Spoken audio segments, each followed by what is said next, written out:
வணக்கம். இன்றைக்கு 2026 ஏப்ரல் 20 திங்கட்கிழமை. சூரியனின் குத்துக்கதிர் விழக்கூடிய இடங்கள் மற்றும் அதாவது நிழல் இல்லாத இடம் எது? நண்பகலிலே 12 மணி 17 நிமிடத்திலிருந்து 20 நிமிடம் வரைக்கும் உள்ள அந்த உச்சி நேரத்துல நிழல் விழாத இடம் எது? ஆய்வறிக்கையில் பார்ப்போம். இன்றைக்கு சூரியன் குத்துக்கதிர் விழக்கூடிய இடம் சரியாக சொல்ல போனால் மயிலாடுதுறை மாவட்டம் மற்றும் கடலூர் மாவட்டம் சந்திக்கக்கூடிய இடமாக அமையும். அதாவது மயிலாடுதுறை மாவட்டம் கடலூர் மாவட்டம் சந்திக்கக்கூடிய கொள்ளிடம், பழையாறு, திருமுல்லை வாசல், சிதம்பரம், பிச்சாவரம், பரங்கிப்பேட்டை, புவனகிரி மற்றும் அப்படியே அந்த காவிரி கொள்ளிடம் கரையோர பகுதி தொடங்கி மயிலாடுதுறை மற்றும் சிதம்பரம் இடைப்பட்ட பகுதின்னு சொல்லலாம். இந்த பகுதி மையமா வச்சு கொஞ்சம் காரைக்கால்ல இருந்து கடலூர் வரைக்கும் சூரியன் குத்துக்கதிர் விழும். மிக துல்லியமாக மையம் விழக்கூடிய இடம் அந்த பழையாறு, திருமுல்லை வாசல், கொள்ளிடம், அந்த மாதானம், அப்படியே முட்லூர், அப்படியே சீர்காழிக்கும் வடக்கே சிதம்பரத்துக்கும் இடைப்பட்ட பகுதி. அப்படியே பார்த்தீங்கன்னா அது நேரடியாக மேற்கே உள்ள பகுதிகள் பார்த்தீங்கன்னா பெரம்பலூர் மற்றும் அரியலூர் மாவட்ட வடக்கு பகுதி. சீர்காழியிலிருந்து பெரம்பலூருக்கு நேரடியாக ஒரு கோடு போட்ட எந்தெந்த வழித்தடம் அமையுமோ அதெல்லாம் சீர்காழி அப்புறம் பெரம்பலூருக்கு இடைப்பட்ட பகுதிகள் எல்லாமே அமையும். அப்படியே பார்த்தீங்கன்னா நாமக்கல் தலைநகர் பகுதி இதெல்லாம் சூரியன் குத்துக்கதிர் விழக்கூடிய பகுதி. ஈரோடு மாவட்டம் பெருந்துறை, அவினாசி, திருப்பூர் மாவட்டம் வடக்கு பகுதி, மேட்டுப்பாளையத்தை ஒட்டி உள்ள பகுதி இதெல்லாமே சூரியன் குத்துக்கதிர் விழக்கூடிய இடம். சரியா சொல்ல போனால் கோயம்புத்தூர் மாவட்ட வடக்கு பகுதி, திருப்பூர் மாவட்ட அவினாசி சுற்றுவட்டார பகுதி, ஈரோடு மாவட்டம் அந்த புஞ்சை, புளியம்பட்டி மற்றும் நம்பியூர், அப்படியே இந்த பக்கம் பார்த்தீங்கன்னா பெருந்துறை, ஈரோடு மாவட்ட மொடக்குறிச்சிக்கு வடக்கே ஈரோடுக்கு தெற்கு புறம் இருக்கக்கூடிய பகுதிகள், நாமக்கல் மாவட்டத்தோட திருச்செங்கோடு மற்றும் எடப்பாடி இடைப்பட்ட பகுதி, சேலம் மாவட்ட எடப்பாடி பகுதி, நாமக்கல் தலைநகர் பகுதி, அப்படியே கொல்லிமலை பகுதி, பெரம்பலூர் மாவட்ட கொல்லிமலை மற்றும் பச்சைமலை இந்த பகுதி, தம்மம்பட்டியும் அடங்கும். இதில் தம்மம்பட்டிக்கு தெற்கு பகுதி, கொல்லிமலை பகுதி, துறையூர், தாத்தையங்கார்பேட்டை, உப்பிலியபுரம் பகுதி, அப்படியே பெரம்பலூர் மாவட்டத்தோட பல்வேறு பகுதிகள், அரியலூர் மாவட்டத்தோட வடக்கு பகுதி மற்றும் கடலூர் மாவட்டத்தோட காட்டுமன்னார் கோவில், மீன் சுருட்டி, அப்புறம் வீராணம், முட்டம் மற்றும் அப்படியே சேத்தியார் தோப்பு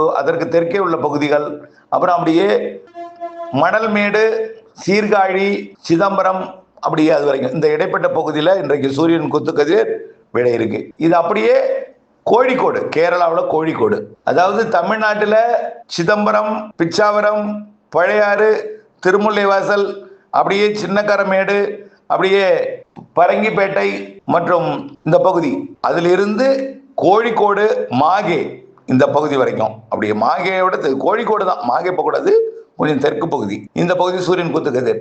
இந்த பகுதியில நண்பகல், அதாவது உச்சி 12 மணிக்கு அமையாது.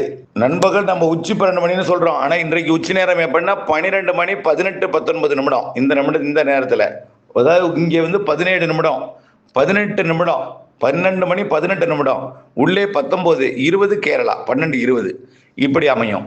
இந்த நேரத்துல நீங்க ஒரு குச்சியை 90 டிகிரி மிக நேராக செங்குத்தாக வைத்து விட்டு தொடர்ந்து உற்று நோக்கி வந்தால் ஆரம்பத்தில் 12, 12:05, 12:10 நிழல், அந்த குச்சியோட நிழல் மேற்கு பக்கம் விழுந்துட்டே இருக்கும். அப்புறம் அதோட பாதத்துக்கு வரும். சரியாக 12 மணி அந்த 18-19 நிமிடத்திற்கு அது அப்படியே பாதத்தில் விழுந்து நிழல் இல்லாத ஒரு இடமாக அந்த குச்சியின் நிழல் அந்த குச்சியின் மீது விழுந்துடும். இன்றைக்கு இந்த ஊர்ல 2 பக்கமும் சூரியனோட வெயில் விடும். அதாவது நிழல் இல்லாம வெயில் சுட்டு 2 பக்கமே வெயில் அடிக்கும். அதாவது இப்போ வீட்டோட துணியெல்லாம் உலர்த்தும் போது பார்த்தீங்கன்னா இது வரைக்கும் நீங்க வடக்கு பக்கம் நிழல் அடிச்சது, தெற்கு பக்கம் துணி உலர்த்துவீங்க. இன்றைக்கு இந்த இடத்துல 2 பக்கமுமே வெயில் அடிக்கும், நிழல் இருக்காது. நாளைக்கு கொஞ்சம் தெற்கு பக்கம் நிழல் விடும், நாளை மறுநாள் கூடுதல் தெற்கு பக்கம் நிழல் விடும். கொஞ்சம் கொஞ்சமா தெற்கு பக்கம் நிழலோட நீளம் கூடும். வடக்கு பக்கம் தொடர்ந்து ஆகஸ்ட் வரைக்கும் வெயில் அடிச்சுட்டே இருக்கும். உங்கள் இல்லத்தோட வடக்கு பக்கம் ஆகஸ்ட் வரைக்கும் வெயில் அடிச்சுட்டே இருக்கும். ஜூன் மாதம் 21ஆம் தேதி முழுமையாக வடக்கு போன பிறகு இந்த நிழலோட நீளம் கூடி இருக்கும். தெற்கு பக்கம் விழக்கூடிய நிழலோட நீளம் கூடி இருக்கும். படிப்படியா நெருங்கி வர நிழலோட அளவு குறைந்து பிறகு அடி பாதத்துக்கு வந்துடும். அப்புறம் ஆகஸ்ட் மாதம் முதல் வாரத்துல ஆகஸ்ட் 15 தேதி ஒட்டிலாம் என்ன ஆகுன்னா, அப்படியே சூரியன் குத்துக்கதிர் தமிழ்நாட்டில் விழும் பொழுது அதோட நிழல் அதன் பாதத்திலே விழுந்துடும். அப்புறம் தெற்கு நோக்கி பயணித்த பிறகு நிழல் வடக்கு பக்கம் விழ தொடங்கினோம்.